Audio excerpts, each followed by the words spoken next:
ഇനി തൃശ്ശൂരിൽ നടന്ന കൊലപാതകത്തിൻ്റെ വാർത്തയിലേക്ക്. കോടന്നൂരിൽ അതിക്രൂരമായ കൊലപാതകം അരങ്ങേറി. യുവാവിനെ ഹോക്കി സ്റ്റിക്ക് കൊണ്ട് തലക്കടിച്ച് കൊലപ്പെടുത്തി. നേരത്തെ ഞാൻ ഈ വാർത്ത പറഞ്ഞതാണ്. വെങ്ങിണശ്ശേരി ശിവപുരം സ്വദേശി മനുവാണ് കൊല്ലപ്പെട്ടത്. റോഡരികിൽ മൃതദേഹം ഉപേക്ഷിച്ചു. സൂരജ് സജി തൃശ്ശൂരിൽ നിന്ന് തത്സമയം ചേരുന്നു. Sooraj Saji, good morning. തൃശ്ശൂരിലൊക്കെ പണ്ട് സമാധാനത്തിൻ്റെ വാർത്തകൾ മാത്രം കൊടുത്തുകൊണ്ടിരുന്നതാണ് നമ്മൾ. ഇപ്പോൾ കൂടുതലും ഇങ്ങനെയുള്ള വാർത്തകളിലേക്ക് കാര്യങ്ങൾ മാറുന്നു. പറയൂ വിവരങ്ങൾ.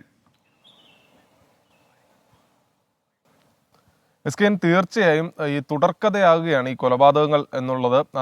അങ്ങനെ ഒരു സംഭവം തന്നെയാണ് ഇപ്പോൾ ഈ വെങ്ങണിശ്ശേരിയിലും ഉണ്ടായിരിക്കുന്നത്. ഇന്ന് പുലർച്ചെയാണ് ഇത്തരത്തിൽ ഈ റോഡരികിൽ ഉപേക്ഷിച്ച നിലയിൽ ഒരു മൃതദേഹം കണ്ടെത്തുന്നത്. പിന്നീട് പോലീസ് നടത്തിയ അന്വേഷണത്തിലാണ് ഇത് ഹോക്കി സ്റ്റിക്ക് കൊണ്ട് തലക്കടിച്ചുള്ള കൊലപാതകമാണ് എന്ന് കണ്ടെത്തുന്നത്. വെങ്ങണിശ്ശേരി സ്വദേശിയായിട്ടുള്ള മനു ആണ് കൊല്ലപ്പെട്ടത്. സംഭവങ്ങൾ പോലീസിന്റെ പ്രാഥമിക അന്വേഷണ പ്രകാരം ഇപ്രകാരമാണ്. അതായത് ഇന്നലെ രാത്രി 11:30 സമീപത്തെ ബാറിൽ വെച്ച് 4 യുവാക്കൾ തമ്മിൽ ഒരു തർക്കമുണ്ടാകുന്നു. അതിൽ മനുവും അതുപോലെ തന്നെ 3 സുഹൃത്തുക്കളും തമ്മിൽ തർക്കമുണ്ടാകുന്നു. ആ തർക്കത്തിന്റെ തുടർച്ച എന്ന നിലയിലാണ് ഈ വെങ്ങണിശ്ശേരിയിൽ വെച്ച് ഈ കോടന്നൂരിൽ വെച്ചും മനുവിനെ ഈ ഹോക്കി സ്റ്റിക്ക് കൊണ്ട് തലക്കടിക്കുന്നത്. റോഡരികിൽ തന്നെ എന്നിട്ട് മൃതദേഹം ഉപേക്ഷിച്ച് ഈ 3 സുഹൃത്തുക്കൾ കടന്നു കളഞ്ഞു എന്നുള്ളതാണ് പോലീസ് വ്യക്തമാക്കുന്നത്. എന്തായാലും ഇപ്പോൾ ഈ 3 പേരുടെ പേരുവിവരങ്ങൾ ഉൾപ്പെടെ ഒടുവിൽ പുറത്തു വന്നിട്ടുണ്ട്. വെങ്ങണിശ്ശേരി സ്വദേശികളായ മണികണ്ഠൻ, പ്രണവ്, ആഷിഖ് എന്നിവരാണ് ഇത്തരത്തിൽ ഈ കൊലപാതകം നടത്തിയത് എന്നുള്ളതാണ് പോലീസിന് ലഭിച്ചിരിക്കുന്ന വിവരം. ഇതിന്റെ അടിസ്ഥാനത്തിൽ ഈ പ്രതികളെ കണ്ടെത്തുന്നതിന് വേണ്ടിയുള്ള അന്വേഷണം ഊർജിതമാക്കിയിട്ടുണ്ട്. എന്തായാലും നിലവിൽ ഈ കോടന്നൂരിലെ റോഡരികിലാണ് ഈ മൃതദേഹം ഉപേക്ഷിച്ചിട്ടുള്ളത്. മൃതദേഹം കിടക്കുന്നതും അവിടെ തന്നെയാണ്. അല്പനേരത്തിനകം ഈ ഇൻക്വസ്റ്റ് നടപടികളെല്ലാം പൂർത്തിയാക്കി പോസ്റ്റ്മോർട്ടം നടപടികൾക്കായി മൃതദേഹം